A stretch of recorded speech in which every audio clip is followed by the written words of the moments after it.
kasus apa yang paling unik yang Yang pernah paling ditemui unik gitu? ini, Ya. kemasukan pensil Di? di dubur.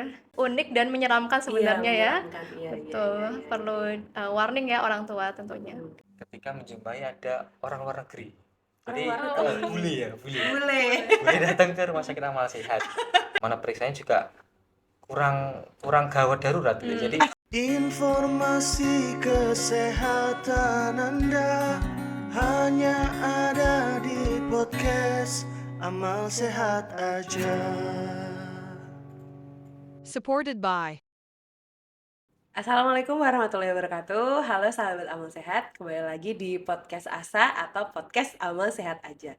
Hari ini kita kedatangan tamu spesial banget nih. Ada dua, Bapak Dokter dan Ibu Dokter. Halo Dok, salam kenal, selamat siang ya? Ini siang, iya. selamat Halo siang. Dok, Iya, selamat siang. mungkin ya bisa perkenalan diri dulu mungkin dari Pak Dokter Ya. dulu ya. perkenalkan nama saya Hafid Ilham, Mm-mm. yang dimana saya sebagai profesi dokter di sini di Rumah Sakit Amal Sehat Wonogiri. Apalagi? Asalnya. Asalnya. Heeh. Asalnya dari Karanganyar. Oh, dari Karanganyar ya. Kalau dari face-nya kelihatan Gen Z banget ya, Dok? Gen Z 98 Oh, 98. Ya Gen Z juga kan Gen Z ya, ya. Gen Z awal ya. Gen Z awal. Kalau Bu Dokter? Ya, perkenalkan nama saya Dr. Tasya Rashida, panggilannya Tasya ya Mbak ya, salam Iya, kenal. salam kenal. Nah, asal saya dari Banyuwangi. Oh, dari Iya. Banyuwangi, Jawa Timur ya, Dok? Iya, betul. Kalau dokter di sini internship ya, Dok? Iya, ya? saya sebagai dokter internship. Oke, kalau dokter internship. Mungkin kalau dokter Hafid jaganya di mana, Dok, biasanya? Di IGD. IGD, Dokter Iya. Tasya? Kalau saya biasanya IGD, terus juga rollingan nanti bangsal. Oh, gitu. Mungkin ini pertanyaan buat dokter Hafid ya. Kenapa mau kerja di Amal Sehat, Dok? Ya, sebenarnya kalau dokter itu kan sekarang mungkin karena lulusan terlalu banyak ya, jadi Iya. banyak dari universitas lulusan yang ada yang satu univ tuh ngeluarin 200 dokter tiap tahunnya. Jadi berangkat dari situ ya saya mikir kebetulan pas saya selesai internship dulu langsung ditawarin sama kakak tingkat. Jadi tanpa pikir panjang ya udahlah kita coba dulu, walaupun awalnya pun juga nggak tahu Amal Sehat Wonogiri di mana gitu, nggak tahu. Cuma ya kita coba dulu, ternyata juga lingkungannya nyaman, terus tempat kerjanya juga nyaman, jadi ya udah dilanjut sampai sekarang. Berapa tahun, Dok, di sini? Udah hampir 2 tahunan. Oh, betah juga ya. Mm. Dari peruntungan ya, Dok ya. Peruntungan. Dari peruntungan. Oke. Kalau Dokter Tasya sudah berapa lama isi di sini, Dok? Saya kurang lebih sudah 4 bulanan. Oh, 4 Ya, udah bulan. mulai nyaman ini juga. Udah mulai nyaman ya. Udah agak galau-galau ya, Dok, Iya, kalau mau pindah lagi. betul Kalau pindah sekali. stasenya kapan, Dok? Saya insya Allah pindah stase akhir November. Akhir Ke November. puskesmas ya. Iya, iya. Kalau dokter umum itu biasanya kalau di IGD berarti ya nerima pasien gitu ya, Dok ya? Ya, Nah, kalau di IGD Amal Sehat tuh pasien yang paling sering ditemui itu pasien apa sih, Dok? Biasanya? buat siapa? Buat saya. Dokter Hafid dulu. Buat saya ya, selama pengalaman di IGD Amal Sehat Wonogiri ini sebenarnya kasusnya cukup beragam ya. Pertama mungkin karena letak dari rumah sakitnya itu ya, yang jauh dari rumah sakit yang lain. Jadi beda sama rumah sakit yang tipe ke kota ya. Mungkin kalau tipe kota kita bisa ya, mungkin kasusnya kalau rumah sakit tipe-tipe ya tipe C, tipe D itu mungkin nggak terlalu kompleks. Beda sama Amal Sehat Wonogiri ini, pasiennya mulai dari yang simpel-simpel ya istilahnya ya, sampai yang kompleks pun pasti datangnya ke sini dulu gitu kan.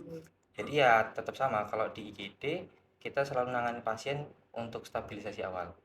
Kasus-kasus yang paling sering di IGD Amal Sehat nih kalau yang saya jumpai, pertama mungkin muntah ya. Muntah apapun penyebabnya, bisa dari gejala mungkin keracunan makanan atau mungkin dari gejala infeksi. Itu paling sering muntah. Lalu yang kedua mungkin sesek bisa dari nafas ya? batuknya, mungkin dari jantung atau dari paru, macam-macam. Oh, macam-macam. Kalau Dokter Tasya selama di sini 4 bulan ini ya, Dok, Iya. biasanya paling sering ketemunya pasien apa? Ya, hampir sama ya sama yang disebutkan Dokter Hafid. Yang pertama muntah-muntah itu lumayan sering. Terus juga sekarang lagi marak keracunan makanan juga ya Mbak ya. Pasien sesak nafas, terus juga demam, batuk. Apalagi anak-anak ini kan cuacanya Iya, lagi nggak tentu lagi ya. nggak Iya, bagus jadi ya. tuh banyak banget yang sekarang demam, batuk, pilek gitu. Oh, oke oke oke oke. Nah, kalau di ini ya teman-teman dokter perawat itu kan ada istilah bau dan wangi. Kalau Oh dokter iya. Hafid sama dokter Tasya ini termasuk galangan dokter yang memanggil pasien Oh atau iya. gimana kalau dokter Hafid sendiri? Kalau saya sih termasuk sedang. Sedang. Iya. Kalau pas jaga pasiennya normal? Ya normal. Dulu mungkin awal-awal ya, Iya. karena mungkin ya rezeki orang baru gitu kan. Tapi kalau dulu dibanding sekarang ya, kalau dulu wah lumayan tuh pasti Iya. tembus 30 40. Sekarang ya mungkin 20-an. Iya. Berarti sudah ini ya baunya berkurang ya, Oh, udah Dok? berkurang. Digantikan oleh yang baru. Iya. Kalau dokter Tasya gimana Kalau selama saya ini? sih awal-awal Mm-mm. ya sama rame, tapi kata DU dokter umum yang baru wangi. Tapi Oh, tergantung juga iya. tergantung juga ya. Oke, berarti mengundang pasien ini tergantung status lama dan baru. Ada masa expirednya kayaknya. Dok. Oke, pasien yang paling unik apa, Dok? Yang pernah ditemui? Ya, kalau mungkin dari Ibu dokter dulu selama 4 Iya. bulan di sini, kasus apa yang paling unik yang Yang pernah paling ditemui? unik ini Ya. kemasukan pensil Di dubur. Iya, dewasa enggak? anak-anak. Oh, Iya. anak-anak. Nah, saya sempat tercengang kok bisa ya. Iya. Ternyata memang waktu itu tidak dalam pengawasan orang tua. Jadi setelah dia mandi, mungkin loncat-loncat dan ternyata ada pensil di situ, kemudian menancap. Nah, itu unik dan menyeramkan sebenarnya ya. menyeramkan. Iya, Betul. iya. Perlu warning ya orang tua tentunya. Berarti perlu pengawasan. Pengawasan, ya, Dok? betul. Iya. Oke. Kalau dokter Hafid yang paling unik? Ya kalau saya sih untuk pengalaman yang agak ini ya, agak berkesan tuh ketika menjumpai ada orang luar negeri. Jadi Orang luar negeri. bule. Bule. Bule datang ke rumah sakit Amal Sehat. Iya, Itu agak iya. lucu juga, maksudnya di sini kan terbiasa dari pasien-pasien yang cenderung di gunung ya, maksudnya Iya. di pegunungan lah, datang ke sini buat periksa. Ini orang Eropa gitu. Saya Iya. lupa negara pasnya mana gitu. Datang ke sini mau periksa, mana periksanya juga kurang gawat darurat gitu. Jadi cuma Tapi mata dikit ikan ya? jadi gitu aduh gitu. Oh, iya. Tapi komunikasinya pakai bahasa apa, Dok? Inggris Ya. apa Indonesia Jawa? Ya Indonesia Inggris Jawa sebisa kita ngomong yang penting pasien juga iya. Tapi tertangani, Dok, atau gimana? Ya tertangani. Kalau kita kan Tertangani. selalu menangani pasien ya, jadi Iya. apapun kondisinya Hah? ya kita tetap usahakan biar bisa menangani pasien itu sendiri ya. Iya. Akhirnya gimana gitu? Operasi atau Ya kita operasi kecil ya, operasi kecil di IGD? bedah minor istilahnya. Bedah minor di IGD. Tapi bagus loh, Dok. Saya nggak nyangka juga di Slogo Himo ini ada pasien bule gitu. Iya ada pasien bule. Itu Dan berapa? nggak cuma sekali sih, maksudnya pasien bule itu ada beberapa kali. Oh, waktu Lebaran pasti ya, Dok? Enggak? Iya, kayaknya itu pas lagi momen lebaran. Momen mudik-mudik Momen gitu mudik, ya. ya. Oh, ternyata emang Raya Slogo Himo ini banyak yang melancong. Iya, banyak yang dapat bule luar. Oh iya, mungkin Iya. pasarnya udah internasional. Informasi kesehatan Anda hanya ada di podcast Amal Sehat Aja. Supported by Tadi kan bahasnya ini ya, banyak kasusnya pasien mual muntah itu. Nah, kalau apa ya, kondisi muntah itu sebenarnya kondisi yang bagaimana sih, Dok, secara medis gitu? Kalau muntah ya, ini tergantung dari penyebabnya dulu. Penyebabnya dulu. Katakan misal muntah-muntah yang diakibatkan oleh proses infeksi ya. Mm. Kalau itu ya memang istilahnya cara tubuh buat merespon, terutama mungkin ketika adanya infeksi sehingga tanda inflamasi kan naik di tubuh ya, makanya muncul gejala-gejala seperti demam, terus muntah atau mungkin nyeri perut juga karena mungkin asam lambung juga naik ya. Dan juga ketika proses karena keracunan makan juga sama, itu mungkin karena tubuh juga ingin mengeluarkan misalnya seperti itu, jadi muncul reaksi-reaksi mual dan juga muntah. Oh, berarti itu kayak muntah itu sebenarnya bukan penyakit ya, Dok, itu lebih ke gejala ya sebenarnya lebih ya. ke gejala. Gejala muntah gitu. Kalau apa ya, kasus saat ini pernah nggak, Dok, nanganin keracunan makanan gitu? Kalau untuk sampai detik ini lumayan sering sih. Lumayan sering. Dari kasus yang simpel ya, mungkin keracunan makan karena riwayat makan sembarangan itu bisa, atau mungkin yang lebih ekstrim lagi karena memang sengaja mau makan atau mau minum suatu zat yang harusnya nggak diminum ya. Contohnya? Jadi percobaan bunuh diri itu juga Oh ada. ya Allah, iya. Dan itu pun penanganannya beda, dan juga ada yang prognosisnya baik dalam artian hasil dari terapinya bagus, tapi juga ada hasil terapinya yang buruk karena memang sudah terlalu lama Lama penanganannya, ya? Oh iya, jadi kayak telat dibawa gitu telah ya, Dok, ya? dibawa ke Oke penanganan. oke. Kalau, penanganannya untuk yang keracunan, itu dulu, Dok, mungkin bahan-bahan berbahaya gitu, misalnya punya adik kecil nih, nggak sengaja makan kapur barus gitu misalnya, atau kayak makan apa ya biasanya kalau anak kecil biasanya pernah nggak, Dok, anak kecil gitu makan makanan apa ya? Makan mungkin benda asing itu Mhm juga bisa, cuman mhm. kalau benda asing kan tergantung apa dulu ya, kalau semisal dia Mhm lebih ke ngarah apa namanya, erosif kayak misal baterai, nah itu oh perlu iya. penanganan lebih khusus. Kita perlu ronsen juga, kita perlu lihat dari hasil muntahnya, jadi kita pasang NGT dulu buat selang makannya, Mhm buat kita evaluasi apakah ada sampai perlukaan di dinding lambung atau di mhm. dinding ususnya seperti itu. Cuman kalau kasus-kasus simpel yang memang barangnya sudah tahu misal mani-mani atau Mhm. apa, itu sebenarnya tidak perlu tindakan khusus karena barang-barang tersebut akan bisa dikeluarkan dengan sendirinya, tinggal menunggu waktunya saja. Oh, oke. Kalau Dokter Tasya pernah nggak, Dok, Ya, jumpain kasus kayak gitu di sini? iya tentu pasti pernah ya Mbak ya, Mhm apalagi keracunan baik itu kan tadi mual muntah kan bisa mhm dari metabolik, mhm misal pada pasien-pasien gagal ginjal biasanya kan lebih cenderung mual, ingin muntah. Tapi juga keracunan ada, apalagi kan sekarang lagi marak keracunan makanan, makanan ya, iya, heeh. Nah itu kan bisa dari infeksi, virus, bakteri, bisa cara pengolahannya, entah itu tidak, apa yang dimasak kurang matang atau juga apa, cucinya kurang higienis dan segala macam. Nah, itu pasti bisa terjadi. Nah, untuk penanganannya pasti ya sama diberikan misal mual, kita beri anti mual, terus juga terkait nyeri pada lambung, diberikan anti nyeri seperti itu. oke. Tapi kalau misalnya, gimana ya, Dok, makanan itu kan punya ciri khas masing-masing ya, Dok. Misalnya kayak yang baru-baru nih, Dok, makan, apa kemarin namanya, makan kayak ubi, tapi bukan ubi, yang ini, gatot kalau orang Jawa bilang. Yang Kok gatot? bentuknya Bukan coklat itu, bukan gatot, bukan? apa kemarin, Mas, eee, ini loh yang makan kayak keripik, kayak ubi tapi beracun. Keladi, Bukan keladi, bukan? kalau keladi kan nggak beracun ya. Kemarin orang luar udah dibawa ke sini. Oh ini gadung. Iya, Oh ya gadung, gadung, bener, heeh. kerupuk Itu gadung. itu gimana, Dok, mekanismenya kok bisa beracun gitu dan detoksnya itu gimana? Kalau setahu Heeh. saya lupa nama zatnya Iya, pastinya, heeh. cuman ketika kita terlalu banyak konsumsi makanan yang umbi-umbian, Mhm. itu ada satu namanya apa lupa itu, dia memang efeknya cenderung membuat rasa mual, Oh, dan gitu. juga bikin pusing ya gitu. Nah memang banyak kejadian di IGD yang saya jumpai, yaitu tadi makan gadung itu paling sering.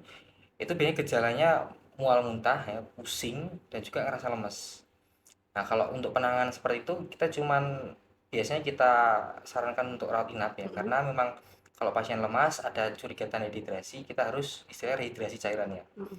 Kita kembalikan cairan, kita kasih anti mual dan juga anti nyeri, biasanya bisa kunjung membaik tanpa ada pengobatan yang pasti gitu, atau yang untuk antidotum pastinya nggak perlu, Nggak tinggal perlu. stabilisasi dari kondisi pasiennya aja. Oh, oke, baik. Jadi memang ada jenis-jenis makanan yang emang dia jadi beracun Iya, gitu ya, Ya Dok, ya, kalau jika terlalu banyak. terlalu banyak. Kalau iya. terlalu banyak. Kalau misalnya kasus makan makanan basi gitu pernah nggak, Dok? Biasanya pernah sih kalau itu. Mhm. Kalau makanan basi itu treatmentnya lain lagi atau gimana, Dok? Agak beda. Mhm Biasanya mhm gini, ketika pasien makan makan yang sudah basi ya, mhm itu kan makanan tersebut akan entah difermentasikan oleh suatu bakteri atau mungkin virus ya. Dan penanganannya pun kalau kita cuma kasih terapi cairan atau mungkin anti mual atau anti nyeri, mhm biasanya penyebabnya masih belum teratasi. Nah, kita kan kalau pasien rawat inap ya misalnya, itu kan selalu kita cek darah rutin ya. Nah, ketika kita cek darah rutin menemukan ada tanda infeksi, entah itu infeksi virus atau infeksi bakteri, biasanya kita berikan terapi sesuai dengan penyebabnya. Bisa kita berikan antibiotik ya, atau mungkin infeksi parasit juga bisa. mhm. Mungkin dari air yang kurang matang bisa, ada namanya sigolosis ya, atau amebiasis. Itu paling sering nyebabin disentri ya. Jadi BAB atau muntah ya. BAB-nya bukan cuma BAB kuning, tapi biasanya BAB-nya disertai dengan lendir atau darah. Nah, itu sudah indikasi untuk diberikan antibiotik. Nah, nanti untuk terapi pemilihan antibiotik seperti apa, biasanya nanti dokter yang akan memberikan. Oh, Jadi tidak boleh sembarangan semata-mata ada seperti itu kita langsung terapi antibiotik beli di apotek. Nah, itu kurang benar kurang sebenarnya. benar ya dok ya. Jadi kalau misalnya ada indikasi mual muntah dan lain-lain memang harusnya ke rumah sakit ya dok Untuk ya. diperiksakan dulu. Informasi kesehatan Anda hanya ada di podcast Amal Sehat Aja. Supported by Katanya kalau keracunan kita harus minum susu. Nah itu Hmm. bener atau enggak bener ya? Misalnya kan kalau habis muntah-muntah beliin susu aja biar bersih gitu, membersihkan lambung. Nah itu bener atau enggak bener? Ya, apalagi susunya yang merek itu ya. Iya. Indikasi disponsori oleh. Ya, gimana Kalau dok? yang saya baca ya dari Mm-mm. beberapa penelitian itu sebetulnya ya pasien kalau mengalami keracunan makanan itu justru kita harus mengistirahatkan pencernaannya ya. Jadi salah satu kandungan susu itu kan ada yang namanya laktosa ya. Ya. Nah, laktosa itu cukup kompleks. Jadi tubuh untuk mencerna si laktosa itu butuh effort yang lebih dibanding yang lain. Jadi agak kurang pas ketika kita menyarankan susu sementara orang itu butuh diistirahatkan pencernaannya. Jadi kalau dari penelitian itu tidak direkomendasikan untuk mengkonsumsi susu ketika Habis habis muntah-muntah keracunan atau ya. muntah-muntah. Muntah-muntah. Kalau air kelapa dok sama aja. Kalau air kelapa itu lebih cenderung dia akan menggantikan elektrolit itu tadi. Oralit Jadi tadi ya lebih dok ya. menggantikan cairan itu tadi. Cairan. Karena kalau air kelapa itu setahu saya memang dia bagus buat menggantikan cairan. Makanya ketika kita habis olahraga capek gitu ya, bagus untuk konsumsi air kelapa karena cepat tergantikan cairannya. Sponsor lagi di mana dok? Jadi, Disponsori lagi terus ada produknya lagi. Nah kalau misalnya dokter nih nemu pasien keracunan makanan, nah biasanya respon dokter itu akan ngasih tahu gimana ke pasien, misalnya kayak gini, misalnya makan makanan yang terlalu ekstrim misalnya dok, atau enggak ekstrim ya tapi dia keracunan, advice apa yang dokter berikan, apakah jangan makan itu lagi atau mewaspadai makanan gitu? Kalau Bu Dokter gimana? Oh iya, biasanya kalau saya menemukan pasien-pasien seperti itu lebih ke tanya makanan apa yang dimakan barusan, apakah ada alergi makanan tersebut sebelumnya. Terus apabila ada alergi, tentu saya akan menyampaikan pantangan-pantangannya. Apalagi kan banyak yang saya temui alergi seafood ya, terutama ada yang entah itu dia baru pertama kali ditemui dan juga ada yang memang sudah punya riwayat sebelumnya. Nah, itu warning pada pasien-pasien yang baru pertama kali ketemu ya. Nah, itu dijauhi, apalagi seafood-seafood seperti itu, misal alergi udang atau enggak cumi.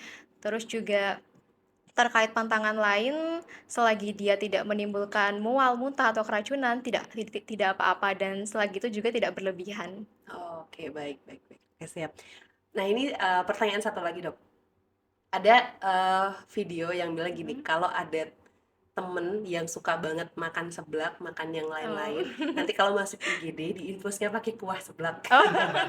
Nah, itu sebenarnya bagaimana sih kok bisa makan makanan itu bisa menyebabkan sampai muntah-muntah dan lain-lain, itu gimana, Dok? Kalau mungkin dari Bu Dokter dulu Oh mungkin iya, gimana? ya tentunya seblak itu banyak masyarakat yang mencap sebagai makanan wanita ya. Iya. Dokter Hafid sendiri pernah makan seblak nggak? Sering. Oh sorry. Oh ini berarti 0,berapa% laki-laki yang suka seblak.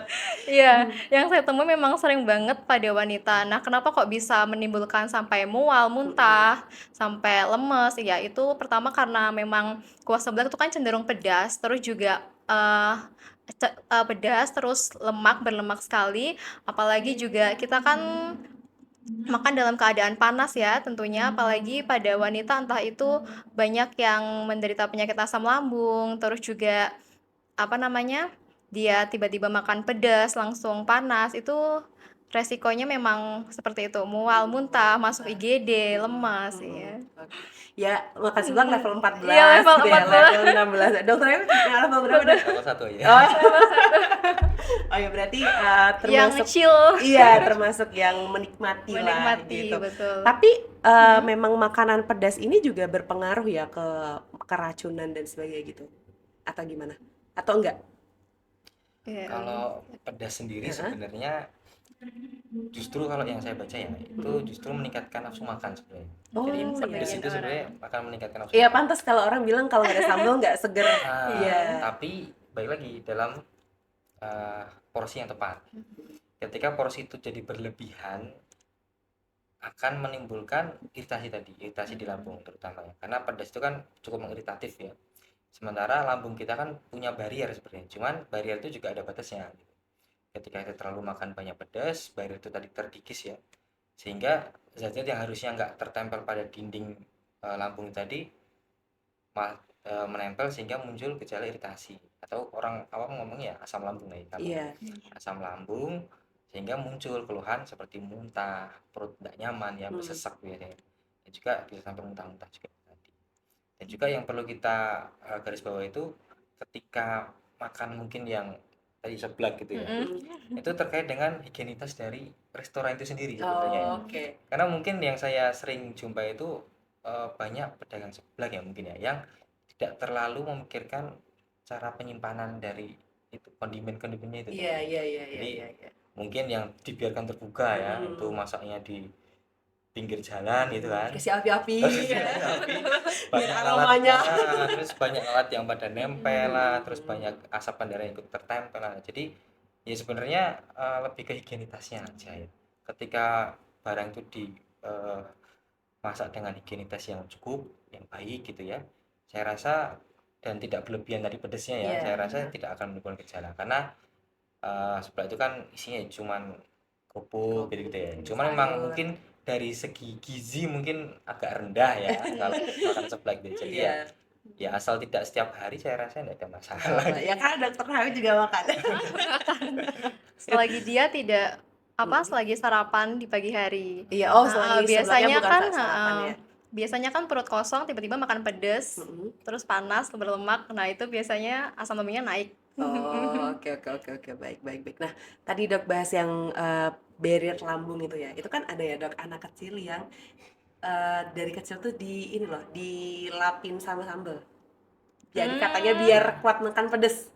Apakah kalau kita membiasakan diri makan pedas barrier itu akan kuat atau gimana? Kan ada ya kayak nggak biasa makan pedas tuh dia nyoba dirinya untuk makan pedas biar terbiasa gitu. Nah itu apakah memang akan jadi lebih kuat lambungnya atau gimana? Mungkin lebih ke terbiasa ya.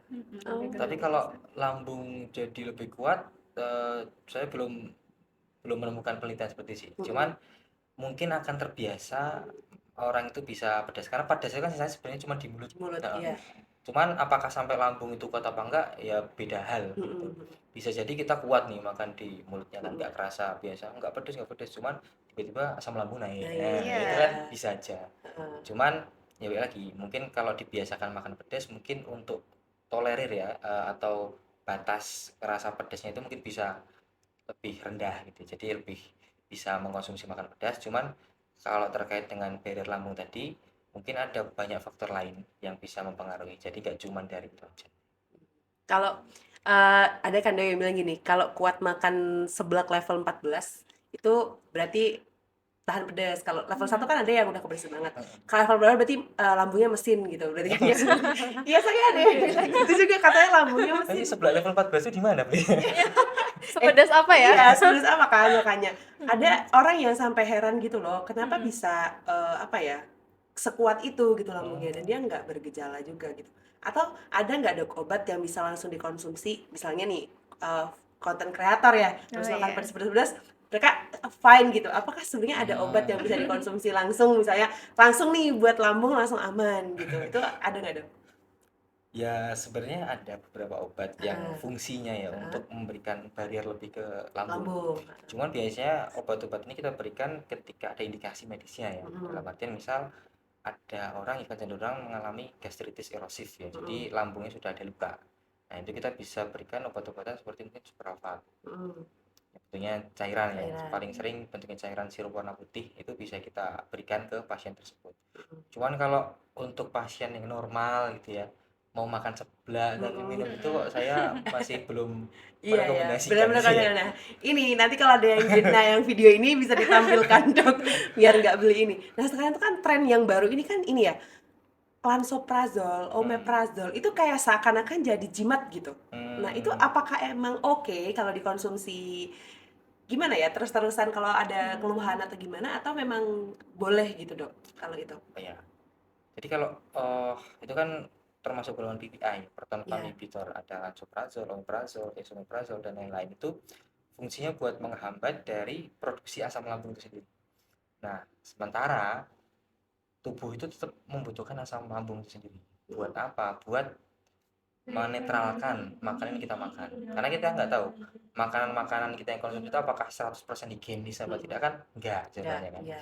Nah, justru dari Allah itu udah menciptakan asam lambung itu buat membunuh si bakteri-bakteri tadi yang istilahnya masih bisa kita eh, hilangkan awal ya.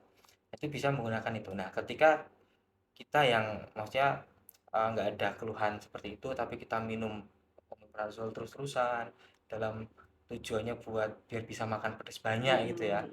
Nah, itu justru mungkin nanti asam lambung nggak naik tapi tipes mungkin ya. Karena bakterinya yang harusnya mati di situ Iya. jadi nggak mati ya. Pada Jadi saat itu tumbuh jadi 1000 penyakitnya. jadi menginfeksi ya ke yang lain. Jadi memang nggak pas kalau semisal memang nggak ada ngarah ke asam lambung gitu ya, tapi tetap mengkonsumsi obat-obatan yang di luar dari indikasinya. Oke oke oke. Berarti kalau ada indikasi boleh, Boleh. tapi kalau tidak ada indikasi dirasa Iya, ya jangan. ya jangan ya dok ya. Oke oke, baik baik baik. Tadi bahas soal tipes dok. Kan ada ya yang bilang kalau dulu zaman saya masih ini ya kecil-kecil ya, kayak misalnya tipes kenapa habis minum minuman kemasan ini, nah, atau sakit tipes kenapa karena makan rujak terlalu banyak. Itu apakah memang ada hubungannya atau gimana dok? Mungkin Pak Dokter. Kalau tipes itu kan penyebabnya udah jelas ya, Iya. adalah Salmonella typhosa ya. Heeh. Itu salah satu bakteri. Hmm. Jadi ya kalau semisal makanan itu sendiri terkontaminasi oleh bakteri Salmonella typhosa, ya pasti akan menimbulkan gejala tipes ya. Cuman untuk tipes sendiri kan mungkin ya tadi sama halnya kali yang lain. Ada yang bisa sampai menimbulkan gejala, ada yang mungkin sudah bisa kita tolerir sendiri, jadi bisa mati sendiri. Nah, jadi selama makanan itu terkontaminasi, ya bisa memicu terjadi tipes. Entah itu makanannya apapun, entah dari makanan yang nasi goreng biasa pinggir Iya, jalan, mungkin dari higienitas apa namanya piringnya, cuci piringnya nggak benar, nah itu juga bisa. Jadi nggak melulu tentang minuman atau mungkin rujak dari Pak itu, itu enggak, itu enggak juga. tergantung higienitas tadi Tergantung ya dok ya. higienitas. Ya soalnya kan banyak banget yang ini orang bilangnya karena keracunan makanan terus berujung tipes. Jadi orang itu skemanya adalah kalau di rumah sakit lama itu berarti tipes.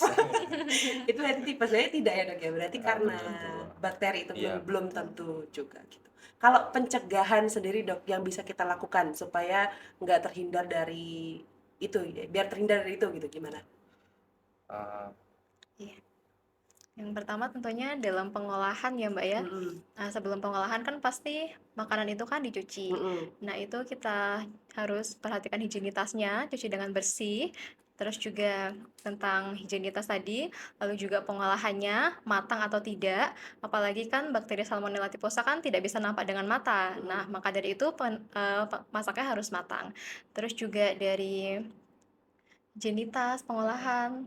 Terus cara kita makan itu ya, juga penting. Gimana? Jadi mungkin anak-anak itu paling sering ya kukunya itu panjang-panjang. Nah, itu apalagi kalau anak-anak habis main-main ya ke pasir lah atau apa, langsung misal beli cilok gitu ya, langsung beli cilok langsung makan pakai tangan gitu.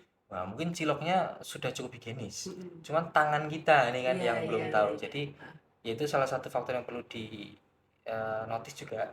Jadi cara kita makan mungkin dari sendoknya, dari alat makan, kebersihan alat makan, atau mungkin tangan kita sendiri. Jadi harus ya sebelum makan cuci tangan, itu udah harus wajib ya.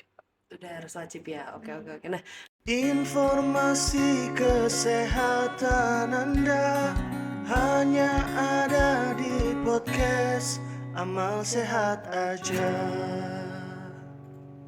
Supported by closing statement dulu dari Pak Dokter, Bu Dokter tentang kesehatan anak zaman sekarang ya, terutama dalam milih-milih makanan mungkin, dan juga ajakan gitu untuk menjaga kesehatan gitu.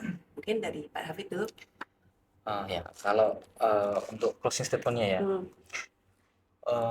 diusahakan ya buat terutama orang tua ya. Kalau kita dewasa kan udah bisa milih-milih makanan sendiri ya, kita Ya. bisa tahu makanan yang cenderung membahayakan atau enggak. Cuman kan beda halnya ketika anak-anak. Nah, itu kan memang butuh pendampingan orang tua istilahnya. Jadi sebagai orang tua pun harus aware sekali buat anak-anak ya, terutama makanan yang mau dimakan. Karena ketika di sekolahan pun kita kan tidak bisa terus-terusan Iya, memantau memantau. ya. Jadi kita cuma bisa istilahnya mengedukasi si anak tersebut biar tidak jajan sembarangan. Nah, atau mungkin untuk pencegahan bagusnya ya kita bekali si anak itu Iya. untuk makan bekal aja gitu yang sudah kita siapkan, yang jelas higienitasnya bagus. Jadi biar enggak berisiko memunculkan itu tadi penyakit-penyakit yang enggak kita harapkan. Dan yang kedua, tadi terkait obat-obatan tadi ya, Iya. bagus juga. Itu maksudnya dari kita semua ya, entah dari anak-anak atau sampai dewasa itu jangan sembarangan minum obat. Jadi obat itu memang bagus ya ketika konsumsi pada kadar yang tepat. Jadi jangan semata-mata ini obat lambung kita konsumsi banyak-banyak biar nggak memunculkan efek sakit lambung itu sendiri. Ya itu kurang tepat.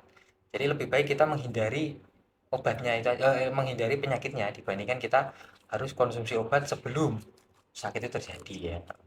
Nanti takutnya muncul gejala yang tidak kita harapkan. Dan juga ya kita harus tetap ya jaga higienitas. Mau kita sebelum makan harus cuci tangan, setelah makan harus cuci tangan. Juga ya kita harus lihat-lihat lah kira-kira warung-warung mana yang cukup higienis ya, sama yang enggak bagus untuk menjaga kebersihannya kita perhatikan lagi. Bu Dokter, Pak Dokter Iya. sudah meluangkan di antara jam jaga. Semoga hari ini pasiennya ramai Aman, atau aman? aman ya. Oh, aman aja. Semoga warga Wonogiri sehat Sehat semua. selalu. Amin. Iya, semoga. Jadi kalau Bu Dokter pasiennya berkurang itu berarti semua orang sehat ya? Iya, alhamdulillah. Oke, baik.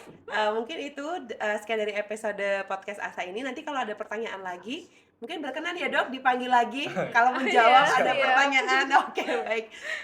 Sekian dari saya. Kurang lebih mohon maaf. Wassalamualaikum warahmatullahi wabarakatuh. Waalaikumsalam warahmatullahi wabarakatuh.